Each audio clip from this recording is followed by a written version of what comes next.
Hey everyone, hope you're doing well.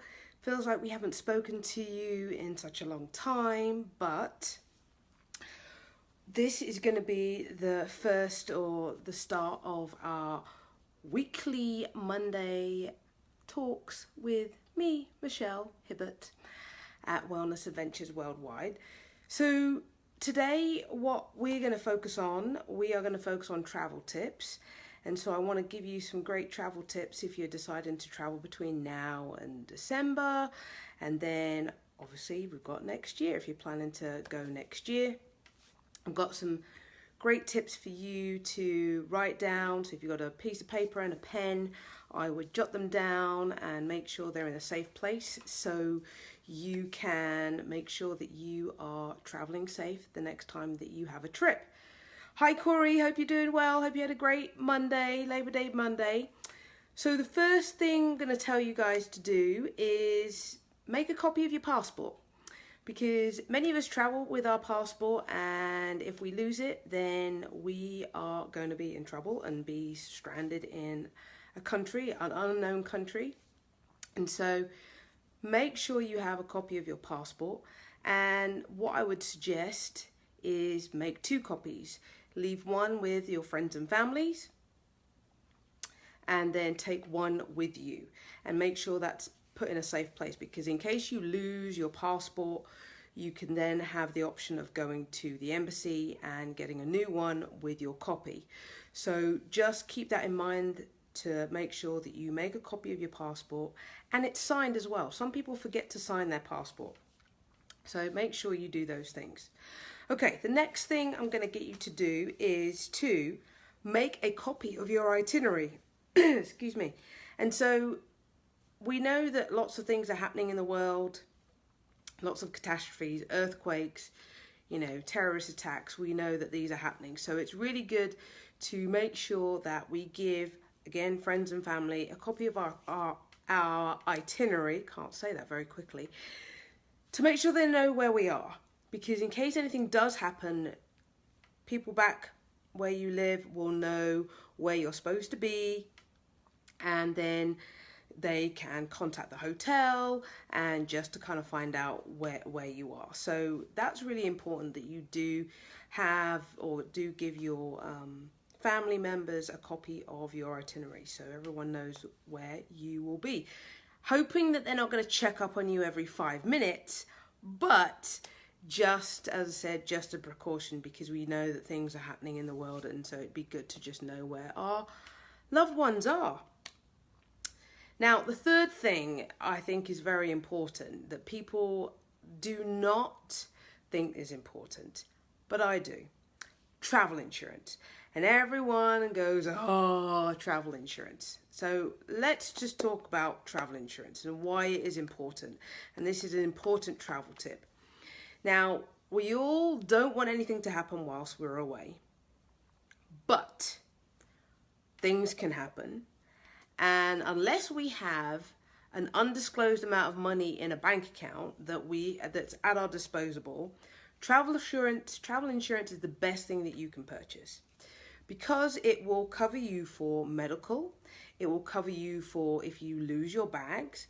It will also cover you if you need to stay in a hospital and be transported, because that does cost a lot of money, depending on what the incident or what has happened. Any delays that happen, you will get compensated for that. But if anything happens to you medically, unless, as I said, you have an undisclosed amount of money in a bank account that you can pull at, I would strongly suggest you getting travel insurance, because it will cover you for everything that you need to do. If you need to go to hospital, as I said, if you need to be transported anywhere, if you need to take certain drugs, because just like the US, they may charge you for all this stuff. And we know that bills can add up, medical bills can add up, so I would strongly recommend you getting insurance. Also, if you have an accident, so if you're doing a hazardous activity, so skiing, bungee jumping, all these hazardous activities, again, if anything happens to you, you are covered. Again, if you lose your bags, trip delays, those types of things. It can be rather disappointing that you lose days on your vacation, and that can happen. So get travel insurance. Hey Jen, hope you're doing well. So the next thing, number 4. We're on number 4. Or are we on number 3? No, we're on number 4. You need to notify your bank when you leave.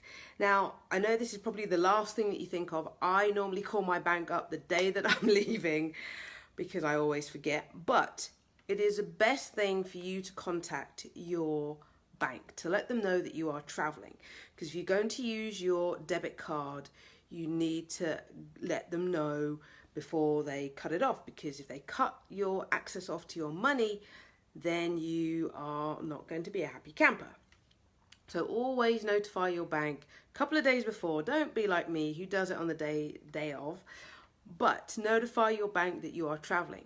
And I would also suggest that you decrease your limits, because if your card does get stolen, and you have a limit of $1,000 or more, then obviously those thieves can go and take a lot of money out of your bank account.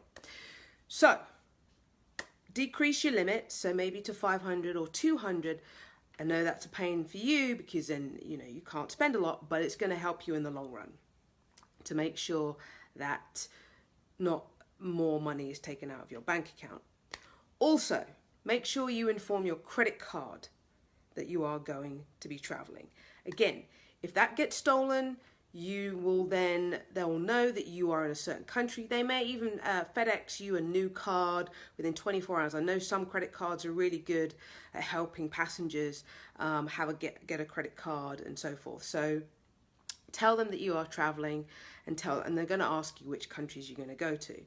Now, I also have a great tip for you with regards to choosing the right banks in order to go traveling with, because I used to get fed up with my bank taking out transaction fees, then conversion fees, and then ATM fees, and then I get charged for taking out my money out of my bank account. So I do not have that problem anymore, because I'm going to give you a few people or companies that you can use that will help you save some money whilst you're traveling. So the first one, so if you're looking for a debit card, I would suggest opening a Charles Schwab bank account. They do not charge you ATM fees, and if you travel, they will get reimbursed.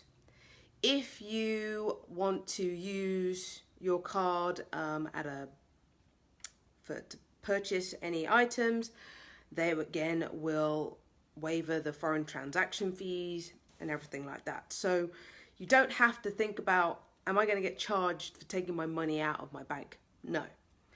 Am I going to get reimbursed my ATM fees? Yes. So that is very important, because ATM fees can add up, because not only is the bank charging you here, but the bank is also charging you in your destination. So a very important tip to notify. So that's the bank that I use in order when I'm traveling. Now, credit cards. Again, some credit cards charge you foreign transaction fees. They'll also charge you transaction fees. They'll also charge you ATM fees. But I have a list of a few credit cards that will actually help you not get charged transaction fees. So here's the list, and I had to write them down because there was quite a few. So the Capital One Venture Card. So there's no annual fee. You don't get charged any transaction fees, so that's great. The Chase Sapphire Preferred. There is a charge for the annual fee for the year for the Capital One Venture Card and the Sapphire, but for the first year it's free. But there's no transaction fee. So anytime you want to use your credit card there, you will not get charged any transaction fees. Also, Bank of America has a travel reward credit card. There's no annual fee and there's no transaction fees. So again, these would probably be the best 3 for you to choose from. And I would strongly suggest that you take a debit card or credit card that's Visa and MasterCard. And And I will tell you, in Africa, if you travel to Africa, they do not recognize American Express. So certain countries will not recognize American Express, so it's best to have a mixture of both. Make sure you have a Visa, a MasterCard, and then take your American Express if you want to get points, because I know we like points. But make sure you have all three. Visa, MasterCard are going to be found everywhere. So make sure you have at least one of those to go traveling with. So I hope that's helped. All right, number 5. So if you do travel often, I would suggest to do the following. You know how it is when you get to airport security, you've got long lines and you have to turn up maybe an hour and a half, 2 hours before your flight. So in order to cut down that time and to have less stress, I would give you a few options. So let's talk about domestic travel. You can sign up for TSA PreCheck, which only costs $85 for 5 years. So it's pretty worth the money. So you will basically bypass having to take out your laptops, taking off your shoes, and basically taking anything out of your bags. This will save you a bit of time. Now, obviously, people are signing up for TSA PreCheck, and so the lines can be long for TSA PreCheck. However, in some airports, you can sign up for Clear. So Clear, basically, they take your fingerprints, they take, you have to look into a camera, so I think they take your retina, and this costs $179 a year. However, you go straight to the front of TSA, so you bypass all those lines, and you basically get to the front of the line. So again, you're expediting yourself, getting front of the line to get through security for $179 a year. Now, if you are with Delta, they do have a discount for the first year, but $179 if you travel a lot. Clear might be a very good option. Now, obviously, there are certain airports that have Clear, so then if you don't have Clear, then you can use your TSA PreCheck. But make sure that you have both. Yes, TSA PreCheck is great, I know, Jen, but Clear is even better. I'm just gonna let you know, Clear is even better, but I know only certain airports have that. But it's best to have PreCheck and Clear, because if they don't have Clear, then you've got TSA PreCheck, because you can have Clear but no TSA PreCheck. Just to give you that information. So if you can afford the $179, do so. If you're based in Atlanta, then you get straight to the front of the security line and you breeze straight through. And it takes literally 2 to 3 minutes. It's very quick. So that's one. Now, if you travel internationally on a regular basis, then global entry is something that you should definitely sign up for. It's only $100 for 5 years, so that's $25 a year. But you get to bypass all those lines at immigration. And I know we are impatient and we don't want stress, and those lines can be long. So global entry is another way that you can get to the front of the line. So basically it's, for people who travel a lot, you do have a background check, you do have to have an interview, but it's a very simple process. You can sign up at the airport, but it's $100, and all you would have to do is use your passport at those kiosks. So if you come into the international terminal, you've seen those kiosks, you use your passport, it will scan it, you'll hand your piece of paper to the immigration officer, and you go straight through. So again, if you wanted to get through really quickly, global entry is another great option for you. And so the last one that I'm going to tell you about is the mobile passport app. So if you don't have global entry, you can download this app, and it's available on Android and Mac, Apple. And basically what you do is you input all your information. This app is free, so you input all your information, so passport, all your details. And basically what happens is, and again, just like Clear, it's available at certain airports, and so you just have to look up that information of which airports it's available at. But it's gonna help you get through immigration a little bit faster, and there are different lines that you can use. So just like with Global Entry, there is a passport mobile app line that you can use. And again, you have to use this when you arrive in immigration. And so you do need to log on to the app when you get to immigration and then fill out all the details. And then what will happen is it will send you a confirmation. And once you get that confirmation, then you can go into the line and then you can go through immigration. And so that will save you lining up for the immigration, the regular line, because it takes so long. So it kind of gives you a little bit of help of getting through security easier. So PreCheck, Clear, Global Entry, or the Passport mobile app, which has its own line. All right, the last travel tip I'm going to give you is if you're planning to stay away for more than 2 weeks, because I know some people are saying 2 weeks, that's a long time. I don't have that much time. But if you decided to take a sabbatical and you wanted to go away and visit a few more countries than you normally would, I would definitely suggest that you have the information of your consulate or embassy and that you contact them.